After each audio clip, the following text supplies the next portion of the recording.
What are you looking for? Ash, it's just a bag of weed. No worries, I'll have Cokey and benzos too. Want to try these? Nah man, you're alright. Happy enough with that. And sure, a bit of weed never harms anyone.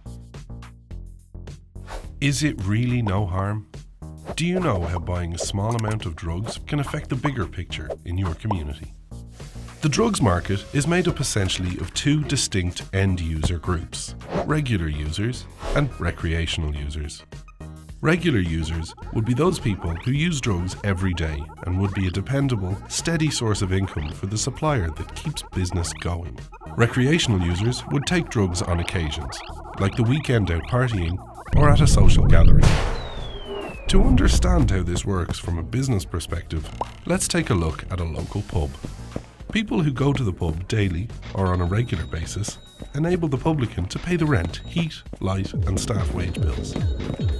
It's at the weekend, however, when the recreational drinkers come out and the publican makes the real money.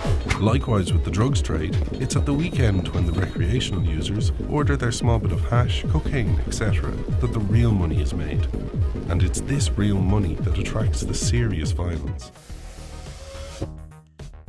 The profit made during the weekend ensures that a gang leader can continue to keep the weekly operation running, and they will be determined to keep this lucrative business running by enforcing any means possible, up to and including murder, to protect their operation. The gang leaders will use people addicted to drugs and recreational users to deal drugs to feed their habits or to pay for their own drug use. In other words, many of the local dealers are local drug users, wheeling and dealing in their own local area to people they know. The profit and loss aspect is where the most violence or threat of violence stems from, with the main emphasis being on the loss side. If drugs are lost, used, stolen or seized by Gardaí, they will still have to be paid for. Innocent immediate and extended family members of those who owe money for drugs are most often the target, as the drug users will not have the money with which to repay the debt. This is where individuals, families and communities become victims. In order to collect money owed, young children, especially dealers' family members, have been known to be used in local areas to intimidate individuals and families. These methods are also used to intimidate those who are thought to be talking to the Gardaí or local authority. Methods such as demanding money with menace, physical assault and bullying, stealing, vandalism and property damage are used to intimidate and spread fear within the community.